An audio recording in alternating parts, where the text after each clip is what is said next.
Yep. Tapu ka moe a whiwhio ai tolu i o tua i o tau rotolotonga. Tapu ki he whanau pa moe whamakapuna o Huiki. Tapu atu ki a hātau i whunua. Tapu ki he ongo whaiwhikau bea mo hawhakaolunga tonga.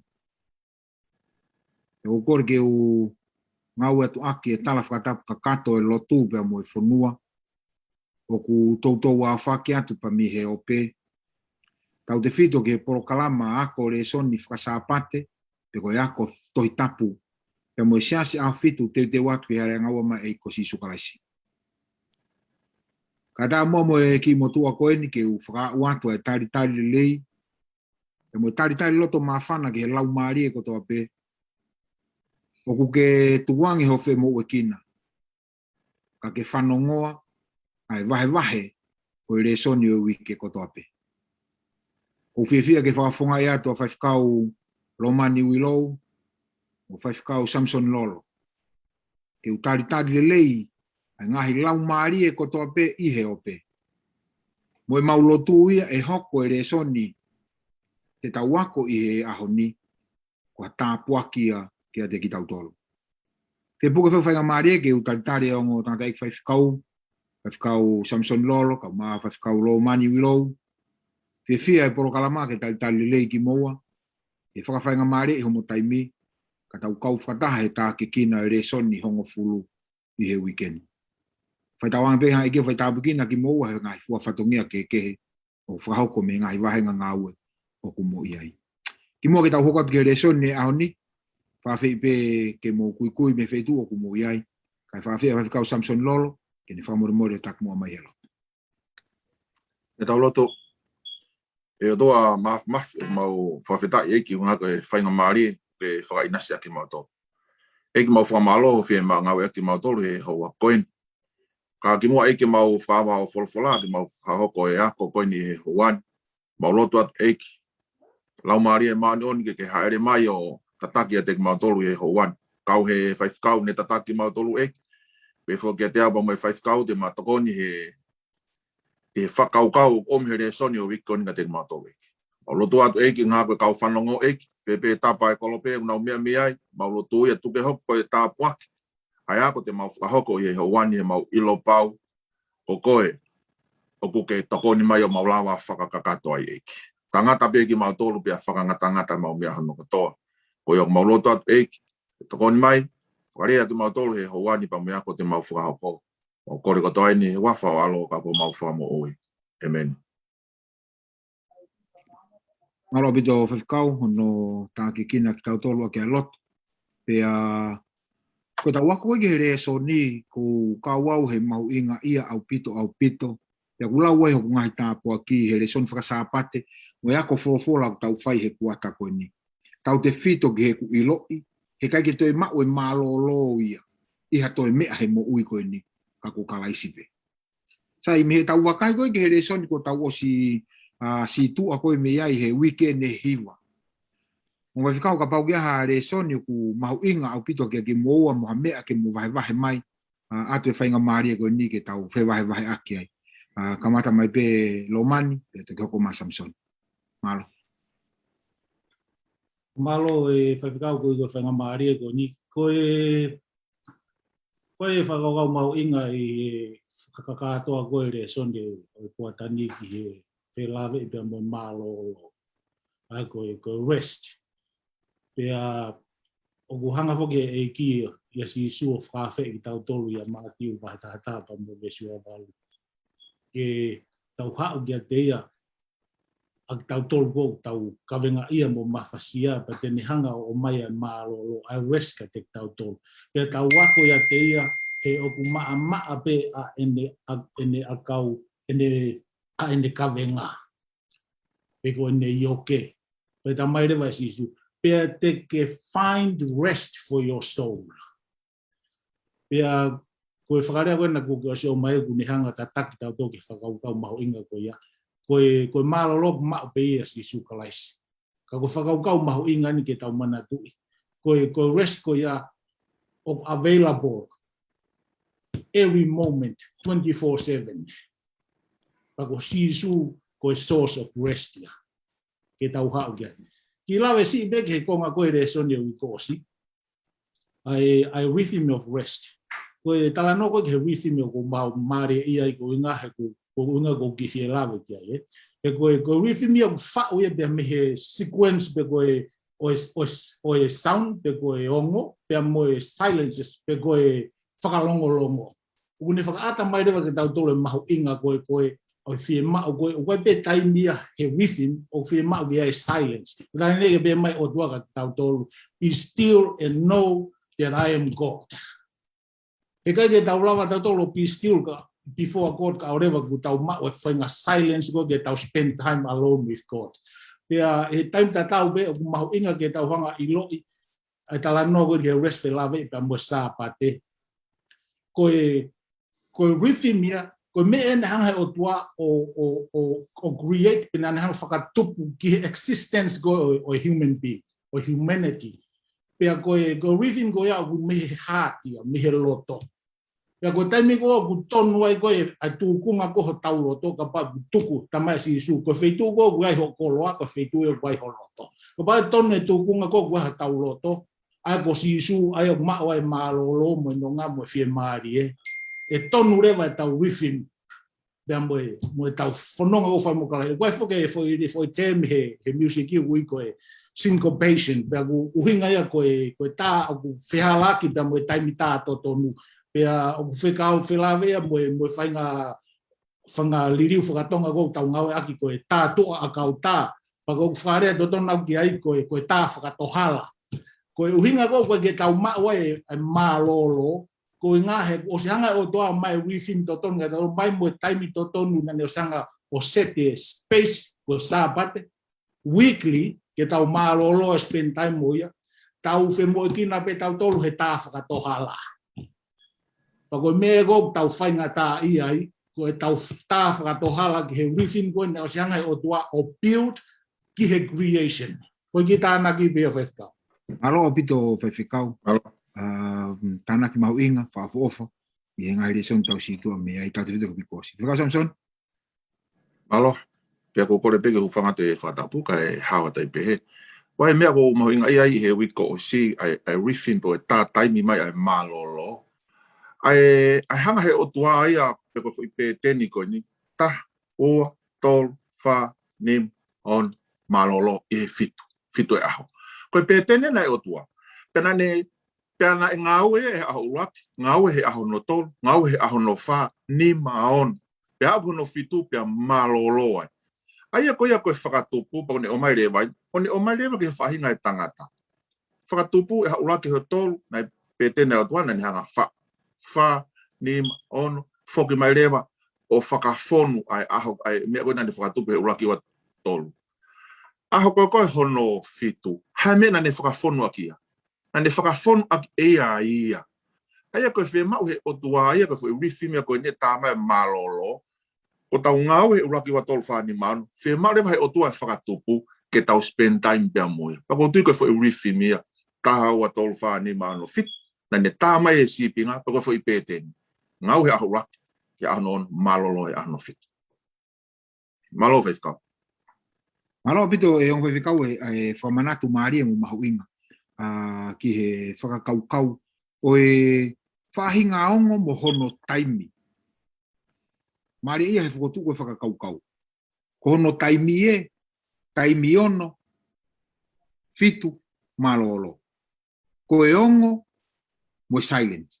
Mo i whakalongolongo, ki malolo. Whahoha puta wito no whaka o mai e whakaukau e mereson bikosi. Ke ne langa i tau tolu ki he reson ne ahoni. Tau wau mako ki he reson koe ahoni. O whakotuko he kawe inga ia koe sepeth rest. Pe koe malolo e sāpate. Aia koe taimin, koe lau ine taimi. Ko tau wau mani ke fui tāhono fitu. Koe tāhono fitu koe whakalongolongo. Koe malolo ia. Aia o maari a puta whakotuko whakakaukau koe ia. I he tuu kon koe o yanga i resoni. O whawhara vesi te fito i he tohi a te talono me ua tolu vesi tolu. Koe aho e ono e whai ai ai ngā ue, ka kohono fitu o e aho koe sāpate malolo ia. Koe whakataha mā oni oni. O wana mo fai ai hanga ue e taha, e koe aho tapu i o si hova, i ho mo ngahi whare kotoa pe.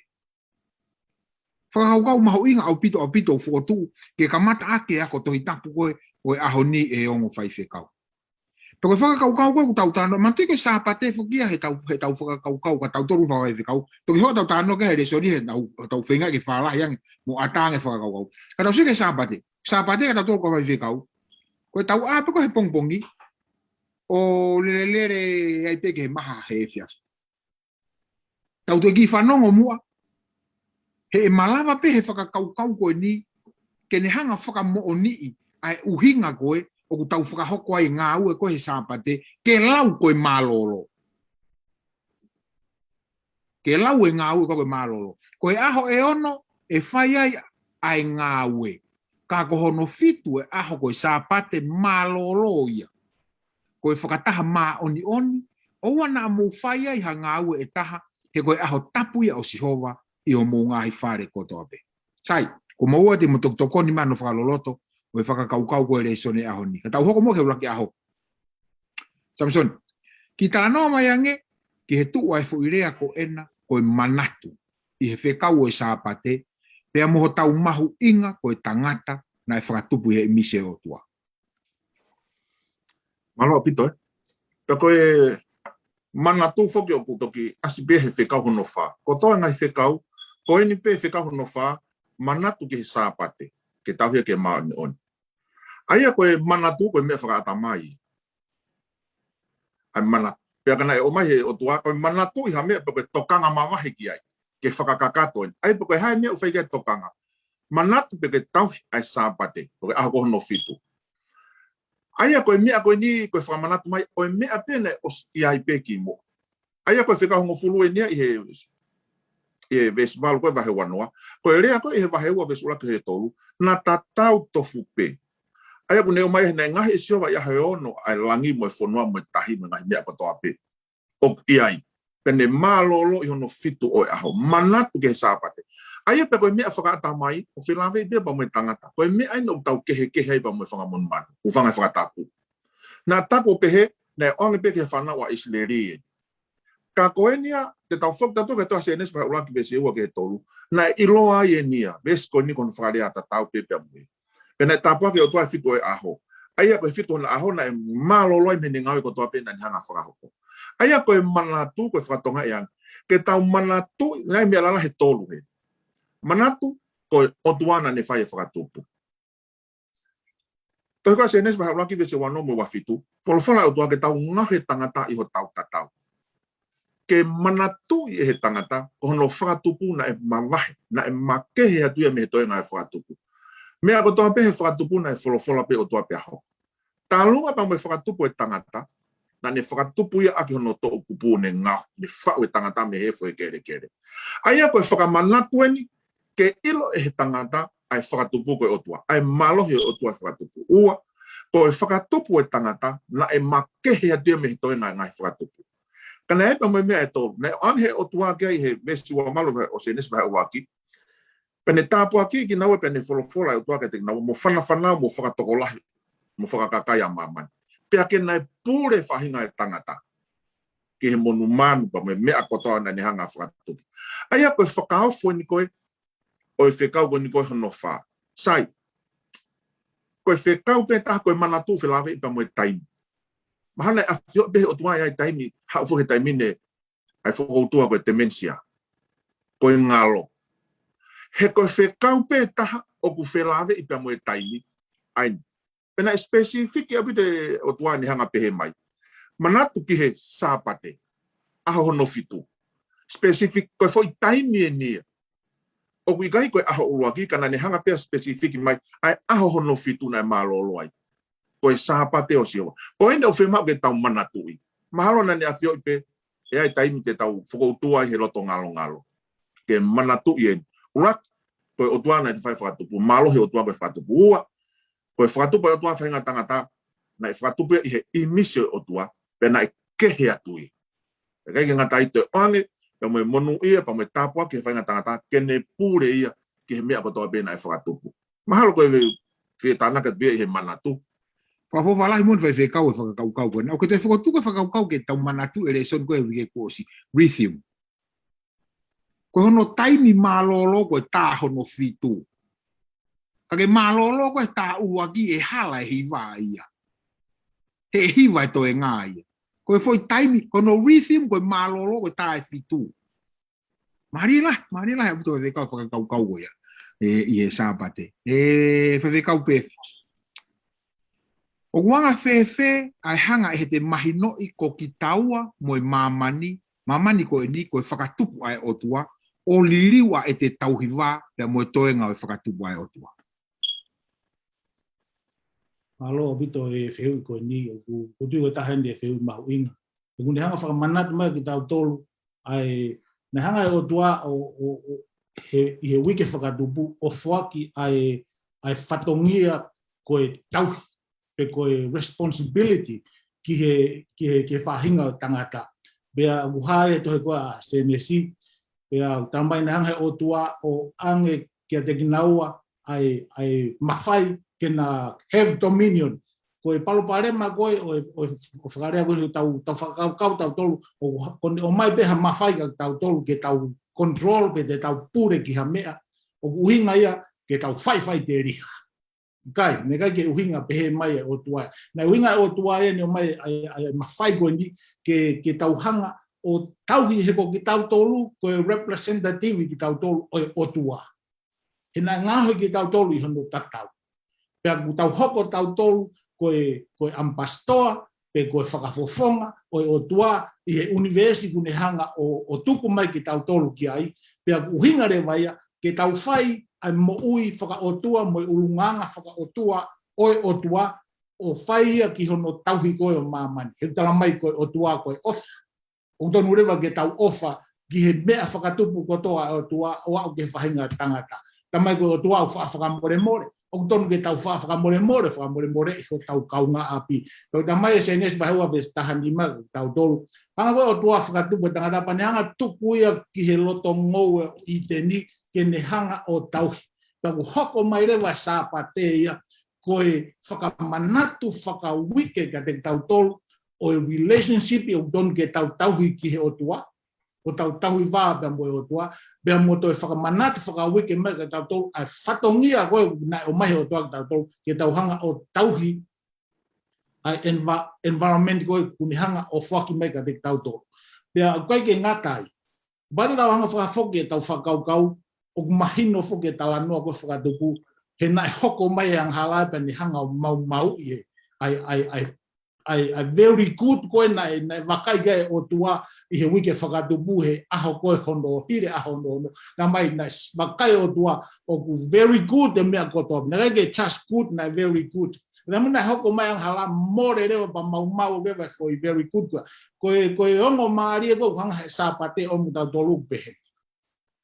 Anga sapate o whakamana tu mai ki tau tolu, ai whakakaukau koe, nai kai ke hoko mai pe ang halaya. Tahanga rewa he o tua, o tukuange ai mamani koe, nani whakatupu kai ke toi tokanga eki ai. Nga rewa he o tua he sapate o whakamana tu mai ki tau tolu. Ko au koe o tua whakatupu, pe au kou kei tokanga e kina, ke whai kono toka ngai, a eku whakatupu. Pe au ke e tau talanoa a ki anaya. Maari la habito e ongo fai whikau e ai fotu e whakakaukau e sāpate pa mo e whakatupu e. Ako he unehanga tau whakakaukau pe, ka pane ka kia ha sāpate ke tau ki ta ofi ai. Ke ne whakafoki tau tolu ke mea na whinangalo e otua ki ai. Nā lawi kia a whakakaukau Samsonia ni nai, koe aho pe ne taha e wike hono whakafonu na whakafonu ake otua. Pea koe tau i ai, he koe aho e otua. O kune whakafoki ki tau tolu, ke tau whakatokanga e tau tauhiwā ke otua, pe ai hanga rewa e tau tauhiwā tonu ko ke otua, o hulu e tau whakawhiangai ki ho tau atakai. Maari a bitu onga whakau e ai tānaki. Aho mō ni te celebrating freedom. Katakbe e lo mani, nai whakotu e mō sese ke tauhi e sāpate ke mā oni. Koe uhi ko hono whakatau ataina i he otua, ai whanaua isleri me he popula ispite. Apalai mai ange eni ke whakakaukau ko eni ki a te ki tautoro. koe whehui koe ni, o kuni hanga o omika na toi whui whakaukau e ua koe ni. Temu kou tau tala noa koe ki he sāpate, e tau hao koe ki he tohia exodosi, o ku te tau hanga whātua ngā e ku focus e tohia exodosi i he ni whelawe i mo sāpate, i he mea koe na e lawe ki ai a whaiwhikau Samson Lolo anenai. I he manatu. O ku uhinga rewa ia, ke manatu ki he creation, ki he whakatupu. Te mua tau hao koe ki he tohia te talono me, o ku toa whakamama whaia a te talono me, i he kaike tō ia he manatu ke whakatupu neongo guai e na whelawe. Ka ku tō whakamama whaia ki he deliverance pe kono whakatau ataina i pia me he pōpula koe ispite. Ko bata whatonga i hange koe lawe na ke lawe ki ai e nai whaiwhikau. O ku ai nei lawe ki ai a whaiwhikau Samson Lola. Koe sāpate, ko hanga o tua o ai hono kotoa ki ai. He tala mai nei hanga o tua o make the Sabbath holy pina ni hanga o sanctified.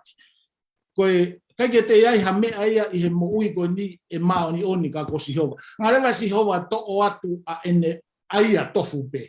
Ko ia koe o tua mao ni oni. O tuku ia koe i he sāpate, whakateunga a ke sāpate. Pako hui koe sāpate o ku mao ni oni. O ku mahu inga ke tau, ke taimu tau hagi ke lau koe ni e tohuka te tolono me wahe ni ma.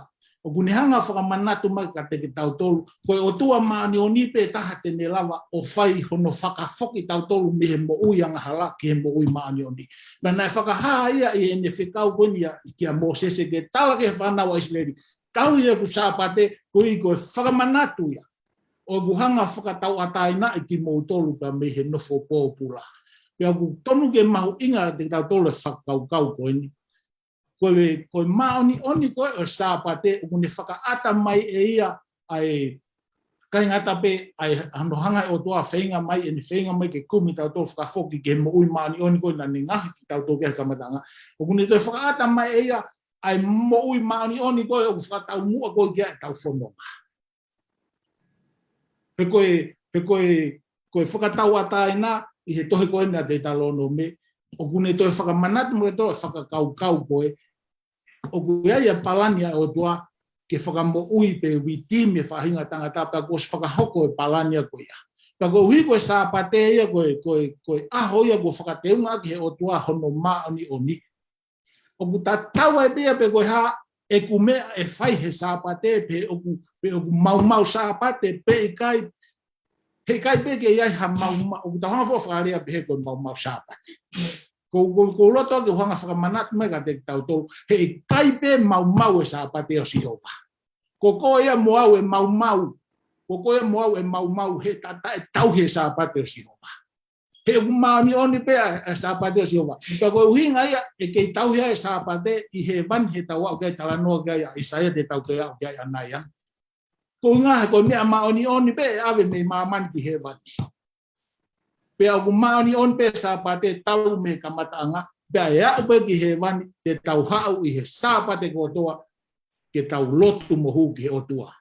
Koe pe ki whakaukau. Ari e, ko mari pe he whakakaukau. He kumoni e, tau whape he whoki mau i sāpate.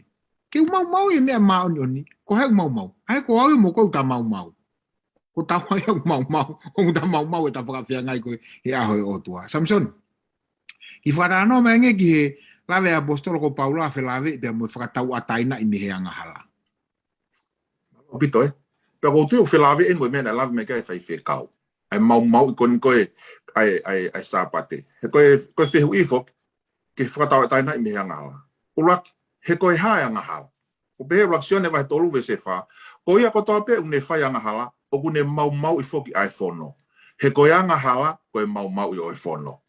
Pe manatu fo ko ka wai fe ka ko ni o ka ye pe ko tau ta fata ya o ta tau ko to ape ka ko hatanga ta pe ko ni mau ien ko ni fa yang hal pe tala no le vai to ko apostolo na lav mai a fe ka uia ki te tala no me vai ni ma manatu na mo ko ka po pula pe ka tama e ko nga to ha te tala no me fa manatu no fa ha fiki na to luia versionon ko si hovan la ko o tu na ko omi ko ki tu a me fo no ko ispite me fale fa ka popula.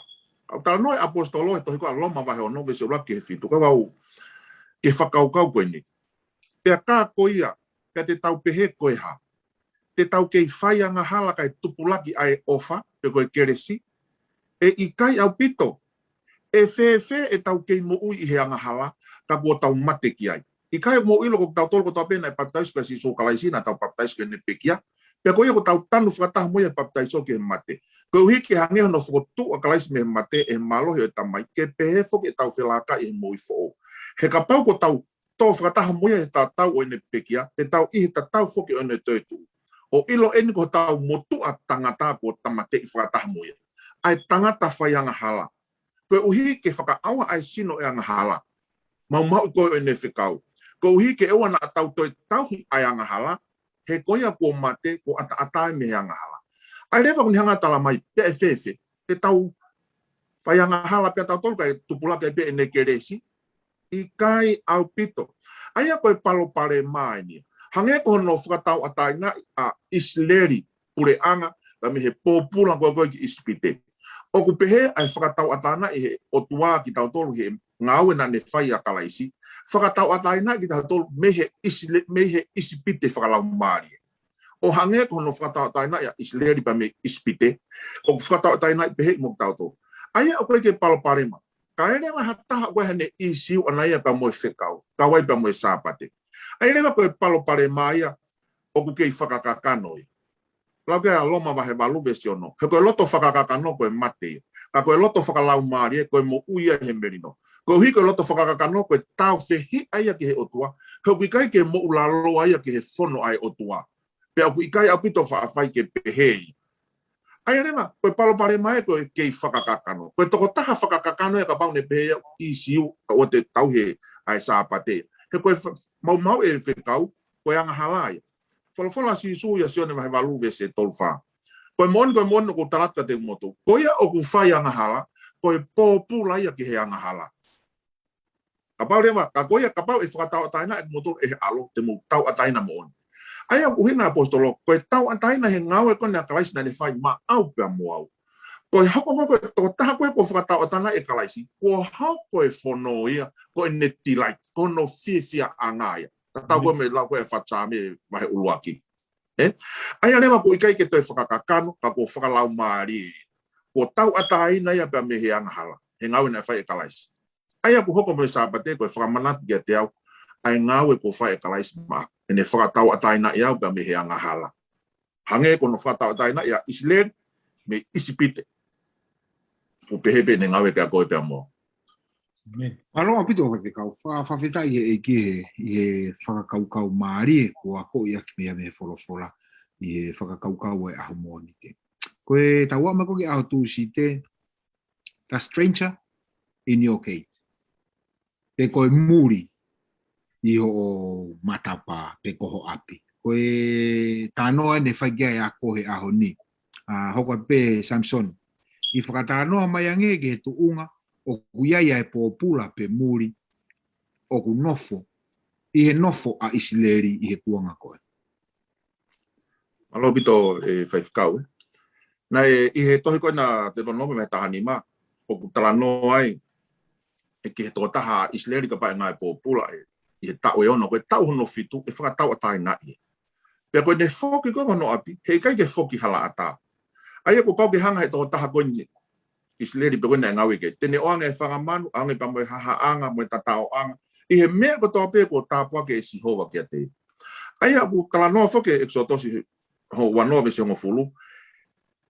Ko awe he ahosapate o sihova, he kai te whahangau pe ko whoha, pe ko whewhine, pe ko tamarai, pe ko kaunang. Whangamanu, pe ko e muri o kunofo i holoto a. Ai aku ne o mai eni, ko eni pe taha ai aho o tau tatauai ki he otua. Tatau e pepe koe ha. O hawe ke he pōpula. Aia e mau tāpua ki rewai pe mi he tō taha koe. Sai o talanoa whoke e tohi koe a exotosi ia. Ke hanga koe he o tua koe ne ui a isleri. Ka pau te mou tui tala moni ko kure o tau he ngai fuakawa. Te mou ia te au koe koloa lele lahi he kakai ko toapi. He o kua mamani. Te mohoko koe pure anga kau taula eiki. Koe kakai ma oni. Koe fo i ngāu e peni e taha. Ai o tua peta.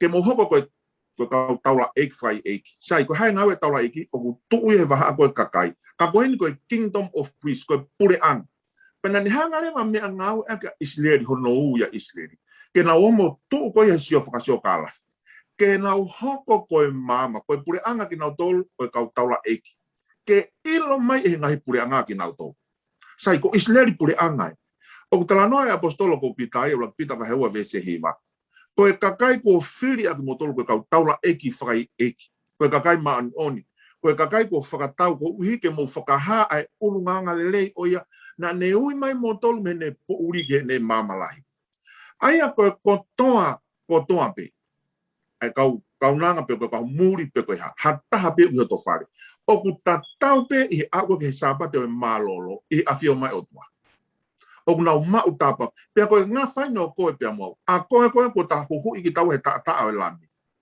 o kwa ye ne tanga ke tahanga faka hoko e ta pua ki ai ha taha pe ha muri pe ko hai I hoto fare te ne ma utapa e ta pua ko ne malolo o sabate ko ni pe e sabate o ta tau ai ai to taha ko to e afio mai o tua Whawita I whaiwhikau I tānaki mauinga mono wahe whawho ofa konga o aho tūsi te. Romani, whakatanoa mai ange ke whaunga o kumalawa ke hoko ho o tauhi sāpate koe a au koe tāpuaki te ki nau tolu o kuikai ke nau tauhi ai sāpate pe mahino tatau pea mo koe I tauhi sāpate. Alo, whaiwhikau, koe whakaukau koe ni ki he ke hoko sāpate, koe tau sāpate, koe tāpuaki ki he taha kotoa pe, ko tui koe whakaukau mau inga ia. I he tau koe ke whakaukau koe mau inga rewa ke tau hanga o mana tui.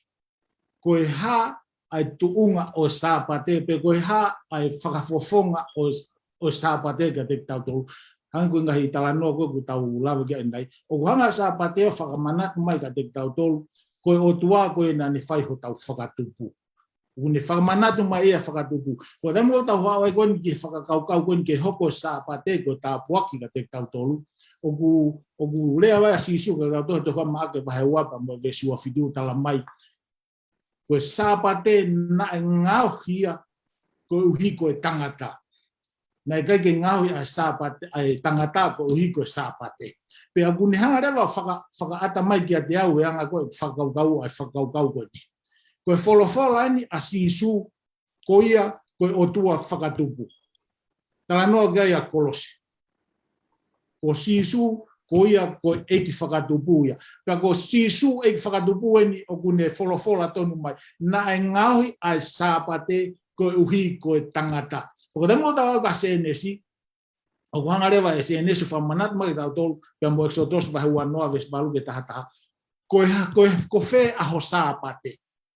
Ko whē aho sāpate. Pa koe wholofola ina si isu koe whakatupu une pehe mai. Na e ngauhi ai sāpate maai tangata. Au tama unga mai rewa na si isu whakatupu. Ko au na ku hanga ngauhi e sāpate. Koe sāpate, koe fitu e aho. Pena ku ngauhi e fitu e aho hango e lau kua whaiwhi kau lolo ane nai.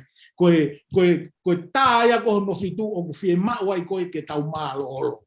Na ngauhi ai fitu e aho, koe sāpate maai tangata. O kui kai koe tangata na ngauhi masawa. Pa pehe mai rewa si isu. Ko au koe o tua whakatupu, ko au koe eki au e sāpate. Ia bango pia ku hanga hei tokolahe whakaunga hala I lau koe a whakahawa hei rugby si hongo fulu. Ai koe the day of the Lord o whakauhinga ia koe ki aho kehe ia. Peka ke ulawa ke tue talanoa kai. Ka ku hanga rewa e si isu ia heni o whakamahino magia. Ko au koe o tua whakatupu na ku ngahu e aho hono fitu koe sāpate ia. Pea kuau talanoa ke rewa ke a luke, nai alua si isu I he aho koto, I ha sāpate koto peke whailoplahi, ke ne tuu ki olunga ke ne lau pia mihe wholofola. Pea nai tauhi e si isu e sāpate, pea kuhanga rewa e si isu o toi omi a whekau koe ni. Ka te tau tolu, ke whamanat mai rado koia koe ki whatupu, pea ke tauhi e sāpate uhinga ia ke hoko koe tāpuaki.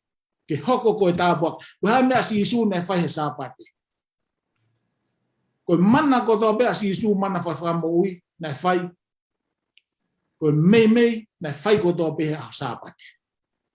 Nai whi mau rewa si isua ke mahino ki tau tolu, koe sāpate, koe aho, ke tau whaia ia ngā ue o whakatatau pia mo tau mua, pia mo kaweinga, ai ko hono whina ngalo ke whaia ngā ue o whakatatau pia mo whina ngalo sio. O kui kai koe ngā ue whakatatau mo whie mau pe koe a aku. E ko whie mau aku ia kulahi ange ene whihala ake ana ia pia mo whina ngalo e otua. Pia kuhanga rewa si isua o mpea te whakarea tatau ia mātiu pa hamu maua, pa mo vesi hamu maua. I whakawhehu i koe na whai koe ka si isu, koe koe ne whai whakamue sa apate, pia berewa si isu. I kai o ku mahu inga lahi ange a tangata i he sipi. Winga rewa si isu. O ku mahu inga ange e ku whai whakamo ui ke hoko koe tāpuaki ki he lau maari e mo ui o tangata na whakatupu i hoku tatau i he monu manuhu whanga he whakatapu. O koe rewa palopare maheni o ku whanga whakatoka ngai. Koe taimi lahi o ku atape ai fu aho koe ono koe ke tau tai koe mo ngā ue koe o whakatonu e tau wifimi koe ke whai e tau ngā ue ma tau tolu. Ke whakahoko e tau ngā ue ma tau tolu. Kai tukuang e taimi koe o tua ke whai ngā ue o tua. Tau hanga rau tolo to o mai e sipi o abori ke he luo ke tau toki o peo hiki hake aho sāpate. Ko tui koe palo pare malahia i he anga koe e tau whanonga whakalau maari. O si tamai si isu koe aho sāpate koe tua whakatupu aho ia oku. Mai ia mo oku hau koe o spend time mo au e aho koe ia ke whakatupu rekina e ku mo ui whakalau maari e. Ko talare wau kasi isu o na ia ki sipia na to he luo ane afi. Paku kei tuku atu. Rotonga ko ia, na kai ke fie to sipia he luo ko au na alo abori e sipi ke he luo ko inga kau toki aula pe au toki to hake a sāpate. Pe aku mahu inga rewa ke tau hanga i loi ai whakau kau koe ni koe sāpate e ne whelawe koe moe hoko koe tāpuaki ki he whahinga ke hepe koe ngahi lau maari e ke hepe. Unga koe sāpate ukai e ngata pe ne whakamanatu kare ki tau tolu ai whakatupu mo o tua whakatupu o kune toi whakamanatu mai kare ki tau tolu whoki ai mea koe na tau talanoa kia e nai. Ai whenga mai o tua ke ni hanga huhui pe mo hanga whakamoui ki tau tolu. Pe koe tofu hia ia maamani ko toa. Koe potentiality o e salvation o ofa mai o tua ki he lau maari ko toa pe. Ko fili re vai aku pe te utari ai mea ofa o tua koe pe ka. Pea koe sāpate koe mea ofa ai o tua kia te tau tolu ko toa pe. Ko fili re vai a tau tolu fa foi tuitui pe te tau tari e sāpate o tua. Marila. Malo apito o whaiwhikau e no tāki kina kia tole aho ko ia. No apito pe me whakakau he kumahu inga ka te au homo tataki ki tau tole whakakau. Koe konga koe ki mua koe o te talo no me o reviti ko o ku whakamamafa whakakaukau koe sāpate i ene pehe observe tauhi. Ko nea koe ki exoto si u ririure me observe ta mai remember manatu. Ko tau tolu kon tau osi ilo e sāpate o whamau tauhi. Ko tau tolu kon ko tau maheni mo e sāpate. O fa mai o tauhi, observe. Koe uhi ke si o mai e kautama koe. Koe nau si o mai koe kautama koe ka tau tolu. Te nau manatui. Koe pehe ke manatui he kautama koe he ku tau tauhi e tau tolu koe. O toton ke tau observe sāpate. Koe ki tāna ki pehe whaka kau koe. Aho hoko, kaulo mani. Serving others on a God's service. Ki whakataranoa mai ange ki he whakatapu-tapu e sāpate i he tauhi e whāresi pea mo e nau launga i e tau i sāpate a sisu. Koe malo whaiwhikau. Koe ta hau koe ki he tari o whihui koe ni. O ku mahuinga ke ta hanga whātoka ngai. Na e whemo e kina ai kau whare si ia i hono whau e ngahi lao o toi tānaki mai ki he lao ai o tua. Whi lao ai o tua nea mai hongo fulupe.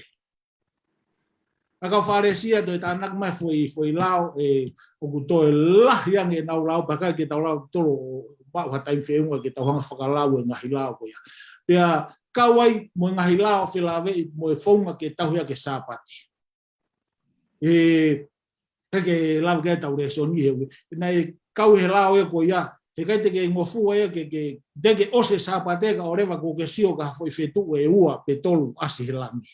Paka pau e aho uha ia. Te kai te ke toi sio ko ka foi whetu. Pea kono palo pare mai ko e tauhanga ko o to tāna ki whakalahi mai ke. Kana e uhinga mo tau mua ko e nohanga ko o to wha ngahila ko nau whakakau ke toi malu yang e ki tau tolu mei hono mau a whakarea ko mau i sāpate ko o sihoma. Pea na tau mua pe o nohanga ko he kau whare si o wha ue whakatapu ko ni ke whelawe e pea mo e sāpate.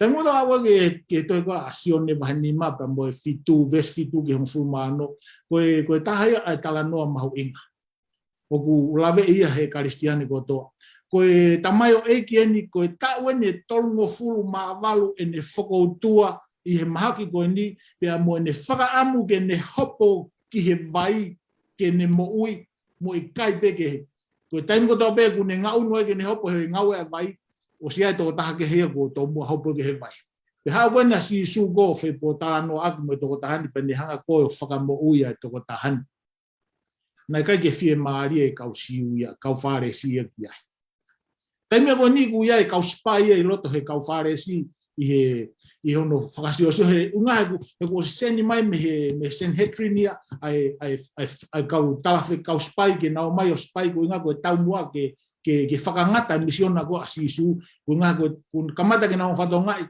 ko Misaia en kau ke nao tare na tolu asisu ke hoko e ko Misaia ke nao tare na tolu asisu ke Misaia pea makatuunga me he nao tare ko asisu na hanga rewa kume ngai uhinga ke whakawhihia I pe whakawhaingata ia a kia sisu. Ai whakahoko hono whatongia koe na e whekau I mai ai he o tua koe tamai. Pea na makatuunga me ai whepo talanoa aki koe ni ai talanoa koe ni asione wahini maa vesi fitu ke hongo fulmano. E nau whakawhihu ia koe ni pea tarea e sisu. I kai o kumahu inga ange ai tangata I he sipi. Ko tui koe whakaukau koe ni o kumahu inga apito ke tau iloi. Ke oua na tau hoko koe whāresi.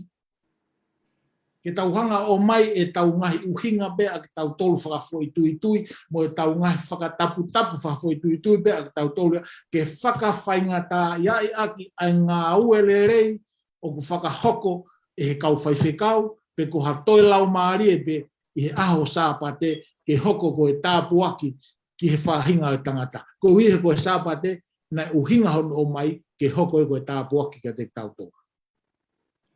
Aroa pito whaiwhekau, whakakoloa o e tānaki, ka mo e tāke kina o e whehu I he aho koea. Whakau Samson, koe hae whaunga o whakaamu mai a si hova ke a te koe ke tauhi ake sāpate. Aroa pito pia ko tui ko na taulawe mahi ngahi konga ki mua. Ka pau koe sāpate o si hova, ta o si pau pia koe ni whakaino hino ana ni hanga o mai. Ke tauhia ke maani on. Ka ko o mai e whakaukau koe. E maake wahe wawe se wawhitumu e wawaluna e whakotu e sāpate koe ngā koe tangata. Aia ke hoko koe tāpuaki na lama kai whaiwhekau. Peto e pepe si su, koe whohe tangata koe e kia sāpate. Lahi whoke tau whakamamafa tau tōluia ko tui e whakafoi tui pe ki he whaie, tuku e whaie. Koe mea en kou taimu tau mai ke sāpate. Ako tui koe mea maho inga he ni koe tau iloi. Koe tāpuaki koe ni koe uraki na tau ngau e ai. Au mai ke aho no fitu. Koe taimia o tau whakamoreki pa moe o tua. Koe eikia sāpate. Ai ko tui koe mea mahu inga ke tau uraki mau ai toko taha ai eiki koe sāpate. Amen. Koe tau mau ia, ka kou tui rewa, koe mea kotoa te tau whai, ai no kutalanoa koe kiai koe a Isaia ni mawalu de se tahatolu. Ka pau te ke ta ofi hova e aho tapu pe au na whai ki holo toku mai aho mao noni. Pe te ke ui aho tapu koe whakawhiewhia. Te tahanga ui whiewhia koe whakawhiewhia. Ai rewa o involve ai sāpate koe malolo pe ka wai pe mo service. Te tau mui pe tau tōria he eke o sāpate ia si isu. Koe ne ngāwe, na lawi kai whaiwhekau, whai whakamo ui. Ai koe aho oi whai o e ngāwe lelei. Te koe tāpuaki e vesta hawhako Isaia. Te ke toki whiewhia koe ia sihova pe te ungahui koe. Koe konga koe ki mu aia wahe koe. O talanoa ke hau asa. Ai whanau Israelia nau hau ki seu sarema mo e nau ngahi whei lau pe nau au kai pe nau pehe. Eiki. O kai ke whanongo mai ke mau au kai. Te toki talanoa o tua ia. O kai koe au kai nia o ko whina ngā lau ki ai. He koe au kai koe ko whina ngā lau ki ai. Koe ofa ki he masiwa. Koe ofa ki he tamai mate. Ai ako ki nau tau na omi nau ngai whilau lau pe nau au kai. kai hiri koe unau si tā palasia e ki nau tolu e unau ngahi kau ngā whono ngā. Aia lema koe ni lema e tauhi ko ni koe aia involve pa moe service koe aho sāpate o aho ke whai ai ngai le rei. O whakatatau pia moe eiki koe au aho sāpate. O tu o ta ofi lewa e mea ko tope. Aia koe ngahi tope ai peke mahi noi. O osi e kungawe aku ma aku i aho honono. Mea whakapisi nisi ko toa pe ngatai a. Aho sāpate koe pisi nisi ata pe a sihoma. Aia lewa o ku kawai ai ni ihi ke he ke te ohake kita ke lahia. Ofa ke ni ke he ngahi le mo. O ikai hange koe mea koe ne whaho koe ne whanau aisledi. Nau tā palasia e ki nau towe. Pea nau hao pe aho sāpate mo nau ngai whelau rau. Pea nau hanu ke eiki. Ha mea koe ke hangai koe o whanongo e maulotu. He koe uhi ngai. O nau whai e he tafa koe. Nau hewe ka nau follow. Aia koe ke whinangalo mai kia e o tua ia koe. Aho sāpate koe aho ia. Koe malolo iyo. Koe ngāu e pa moe o tua. He hoko atu ene palani whai whakamo ui. Ofa ke he masiva, whai pa moe ngā lele. Mahalo kai whakakehe ke he peanga e tau tariki ai. Ka koutu koe mea mahu inga. Ke te uraki mau e kita ai eiki koe sāpate. Te koe kotoa rewa e ngāwe o te hanga whai. O ku whakatatau pea pa mono whinangalo. Malola he apito ngoi whekau e tā ke kina. Kou ki nofa whakakaukau, he kono moni whoki ango pehe koe tau pehe malolo e sāpate. O si seti mai toko lahi. Koe ngai mea tau whetau laki muhe lotu e. Koe tau lotu nau ki lawe nei. Koe aho sāpate te heke sio he aho hela ia moni o kai ngā lotu he ango tau whakakaukau. Ka kou sa ia hono taki mei tau toro ke whakakaukau koe ni. Mati tau whoki peke tau veste fito tala mai. Ko ngai lotu tau veste tau pehe. Ka ko hono fitu o e aho koe sāpate malolo ia. Koe whakataha mā oni. Aia ko hono hiki nagere na molawe ke ango whekau. Kono to o ai ngā we ia me he pisinisi koe Amerikani. Ke whakahoko pisinisi koe asisu. He koe aho mā oni. O kawai mo maulotu e. Amo maulotu e malolo koe aho sāpate. He kone nofo koe ni osi olunga mai kauta mai he tai mino tala mai. Aho le rei o mohe. Ikai koe aho sāpate ko hono malolo koe whakataha mā oni. Tokanga mai ke lotu o tokanga ke ria ke lotu. Kai ke. Oko atu ke aho whakao si. Malo pito ngo tangata e tāge kina. Sign that we belong to God. Ki whakatara noa mai ange ki he mahu inga whakailonga. Pea moe ngawe aki ai sāpate koe whakailonga. Whakao Samson. Malo pito e. O tau ngā ki tau tolu tau ngā pe tau tolu e ni ngai whakailonga he taimeni. Tau whakailonga e tau whangamonu manu. Whakatapu, whangapulu ai whika pa moe mea. O mahu inga whoku kau e whoku pa moe sāpate ia heni o mai koni he tau ako e ni. Koe whakailonga ai o tua pa mohono kakai. Koe whakailonga ulua ki ko whe o mai me toi kone Exodus tolu taha. Me staha tolu. Koe whakailonga na o tua pa mohono kakai. Ke ilo e hono kakai. Ko au sihoa o ko whakama onuni ki mo tolu. Exodus tau taha me staha tolu. Ke rea whoke whanau e seri o pe. Koe mo oni te mo tauhi o ku ngahi sāpate. He koe whakailonga ia i te au mo ki mo tolu i ho mo ngahi tau tangata ko toa pe. Koe uhi ke mo ilo ko au ko sihoa o ko whakatapui. Koe koe iskeri wanoa ngau eke whakama oni. Whakamawahe. Aia koe sāpate e. Hono tauhi. Koe whakailonga o tua. O ku ikai ko au ia. Koe ku tauhi ke maa nona ikai. Koe ngau e koe whakailonga o tua. O ku ne whai i he whahinga koe nio e tangata. Sai, koe whakailonga hono ua.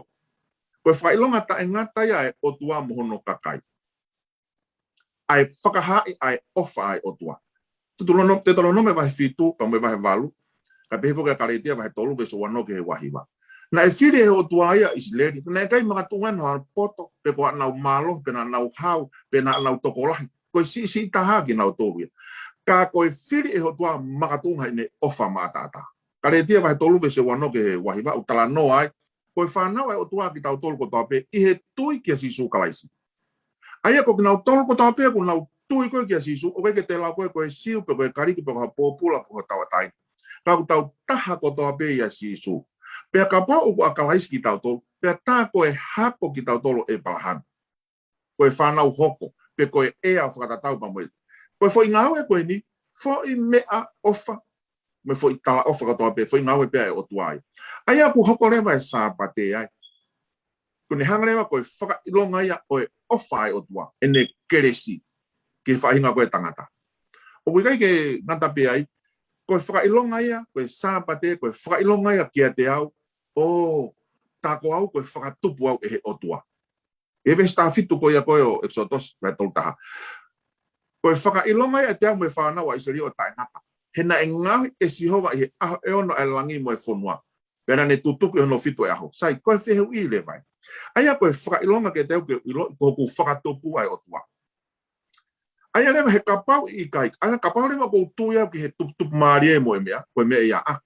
Ta koe sāpate u ni hanga whaka o mai ka te au koe whakailonga ini. Koe o tuana ni hanga whakatupu koe. Aia koe tangata ko toa pe. Koe whakatupu e o tua. Pea ai lewa koe whakailonga. Koe whinangalo mai ne o tua. Kai tau mai au ni hanga ia whakamalohi. Whakailonga koe a hono wha. Koe whakailonga ia ai o tua hono kakai ko ni hanga huhu. Na tau lawe kia ni nahi tohi koe te toro nome wahi nima vesta nima. Ke manatu koe isi leri na mou hoko koe kau tamau eiki. Na mou nofo pōpula isi pit. Kana aku omi koe pia mi ai. Na omi he nima mafi o tua. Ai arewa koe sāpate koe whakailonga ia. Man. Whakawhitai ki he o tua. E ne hanga o whakafoki. Unaki na ne hanga whakatupu au. Uaini ko ne te hanga o whakafoki. Ko ne te hanga huhu i au. Ka me he anga hala. Ako no whaka o si rewa. Koe whaka ilonga ia ki he whainga e tangata. Ko hai o ku pure au niu i ho moi. Ko hai o koe loyalty ki ai. E tohi koe whakahawa e tahoa ves taha fitu. Pena e ita e whungata ki he whewhine o ne alu ke tau ai toi hono hako. Aki nau tolu o ku whai ki he ne ngahi whekau. Pe tohi au whokia ki he sāpate ne ngawe koe he ko ngā whaka o si ia. Koe whiri koe whaka ilonga ne o tua. Pea hanga he te wolo ai pa mo ne whakailonga. Ka ku ne omilewa koe sāpate, o ne omilewa ke whainga e tangata. Ko hai, o ku eiki pa mo au niu i ho moui. Pako tui koe tāpua ki e ka te tau tō. Koe o tuape u ne whai ho tau whamaa ni o ni i. Koe o tuape u ne whai ho tau huhu i. Koe whakailonga ia o tua, ko ia na ne whakatupu koe pea mo au. Ko ia u ne whai ho tau whamaa ni o ni i. Pea koe ku whakailonga ia ko talai ki he o tua hano sāpate. Ko koe, o ku pure au niu i he ku moui. Ko whiri koe ke utau ki a te koe. Mahalo koe ki konga pia ko whi omi he whakaukau koe ni. Maro lahi me whikau. Malo au pito no tā ki kina ki a tore whakaukau. Koe whikau lo man. Whakatano mai nge ki whakaawhea o tua ke tau whakaloloto a e tau whiohi. Pea moia, e tau wausia, ai momona o sāpate. Malo a pito whikau koe ko sāpate i he hange koe aku tau tālanga ki ane nai. Lawe mai ki ai whaiwhikau Samson Lolo.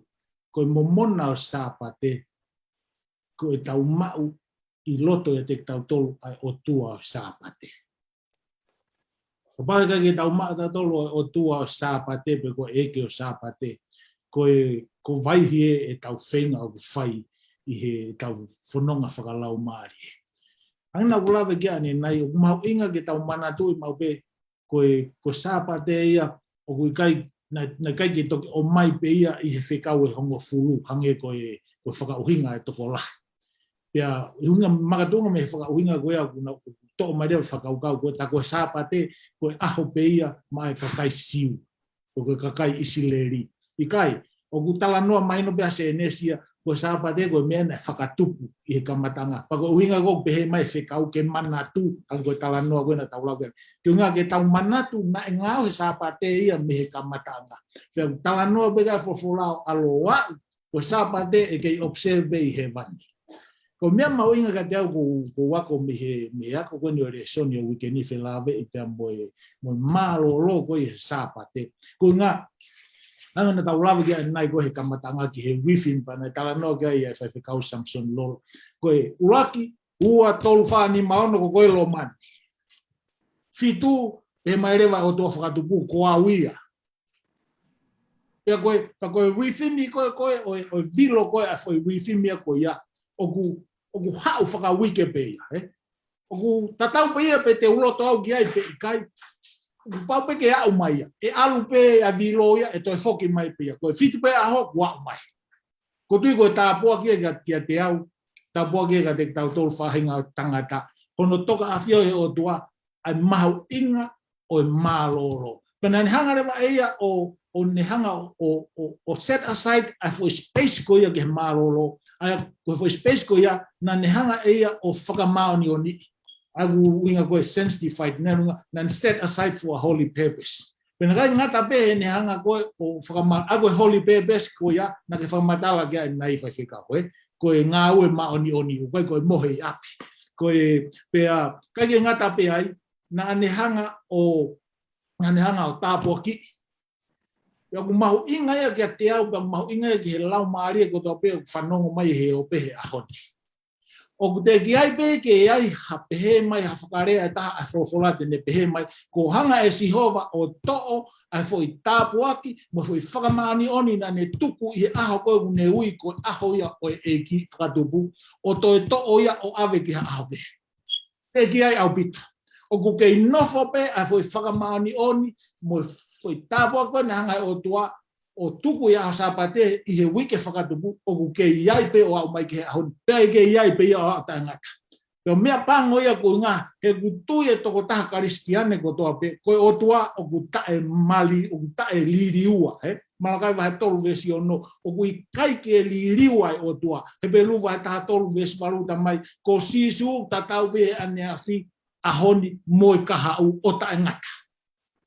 Ka paulua koe o tua ku tae liriu. Ko ha mea ko sapate ai o tua ia aho no fitu i he kamataanga, pea kei sapate tatau ai pe i he van, pea na e tau i e sapate ko ia e sisu ene i mamani. Ko ha mea ko liriu ai o tua ia o toi aho kehe ia me aho no fitu. Ko momona koe o sapate, ko taimi kia te au ke whiohi pia mo o tua whakatupu, ko ia na ne ngahi a sapate. Pehe tangata whautohi i loa ko Ben Peterson. Ko mea lerei pe mahu inga taha ke uhanga o whuaki ki he kakai ko tahui, ngaue whakatahui sipi ki ai. O kui kai ko education, o kui kai ko profession, o kui kai ko tareniti, pe koha toi mea pe. Ka ko hoku taimi o ko spend pea mo o tua whaitaka mo ui. Ko sapate ko aho na ngahui e sihova ke o spend time mo ia, pea ko fruti koe, o ko fua koe o spend time pea mo o tua he sapate. O ton ke hoko ia koe tāpuaki. Ke tofu hia e lau maari e ko toape. Maro apito e whewhikau. Whakafofa apito e whakakaukau whakotu he momona. Ko e ausia ko e sapate. Ke te au ono o mai e whewhikau Samson Lolo. Ka pau ko e sapate ko e whakailonga. Ko tau torko ne ko tau tui ko tau mui mui ki he eiki. O koe ki te ha excuse ke tau hi e sapate. Amen. He koe whakailonga ia o tau tolu mo o tua. Whakailonga ia e kakai ai o tua. Sila. Ai ko ono momona, koe mau he toko taha tau i sapate, ai toko taha haana i sapate. Amen. Whawhitai ke eiki. Whawhitai ke eiki. Ko tau wak mai ni ke whakaos koe tau reisoni. Lo mani whamapopu mai peha ki whakaukau maho inga ka te koe, o skoea pia Samson, to e tānak mai ki whakaukau pe whamapopu, o skoea ke whai mai lo mani a tau lotuku. Koe lawa e tau reisoni.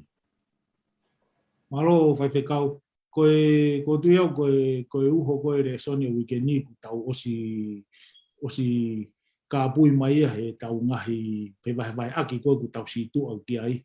Kau tui koe taha whakaukau maho inga ko whia tō mai ke whaosi aki e whakaukau ko whewahewai mo ki tau tohe au ni taha ako he tohe he pelu. Tāna noa whoke tohe he pelu whelawe i pia moe mālolo na i kai ke mau he whānaua i sileri ko uhinga koe nau talanga taa koe ki o tua. Pia uhinga eke he sāpate. Pia tai mora aki e wahe whāpa mo vesi hongfuru maa taha o ku pehe mai e whakaukau koe ni ka ti tau tō. Pehe wha he rea wha Britannia. Let us therefore strive to enter God's rest. Aku ne hanga o whakawhei koe ngata hene pore i ki tau luka, une hanga whakawhei ki tau tolu, ke tau huatu ki he mālolo koe ai o tua. Tau huatu ki he mālolo ai o tua. Pea ko tui koe whakaukau mahu ingai.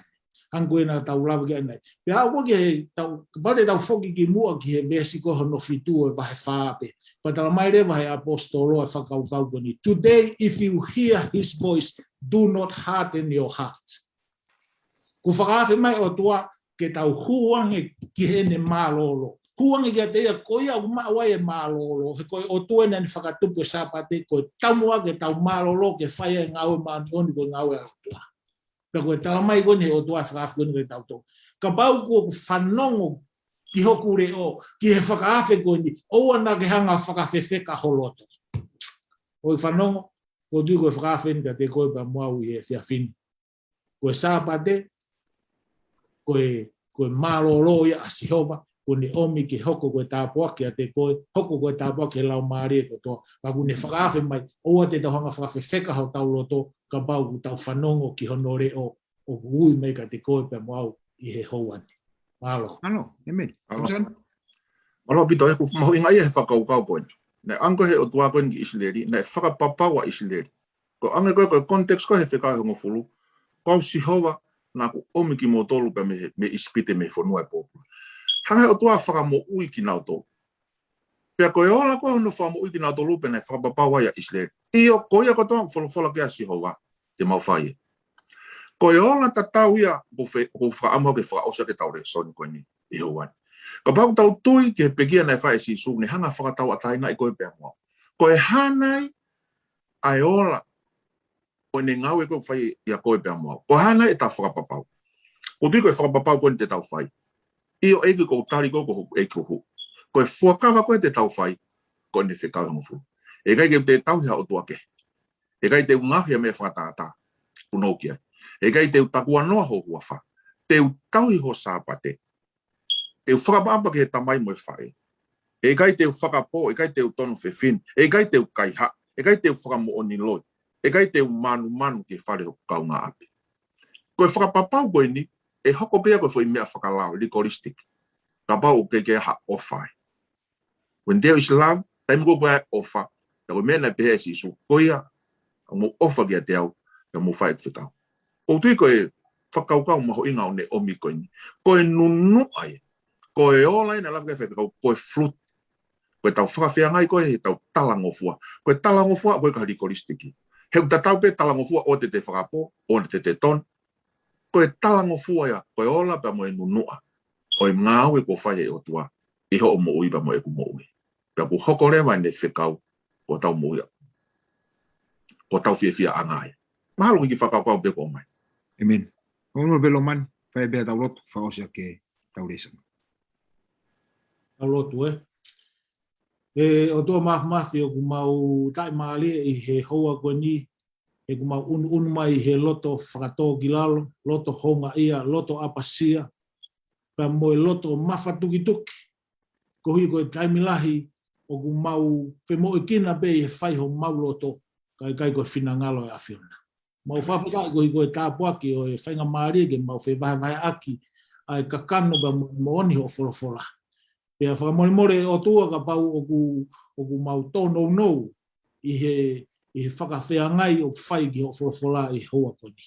Ka tupe mua ke ki hanga whai tāpua kina ho wholofola ke hoko e koe wholofola mo ui, ke mo ui ai ngahi lau maari e ko toa pēo nau whanongoa mau kauwhakataha i he whewai whiako ake o whai i he hoa koni.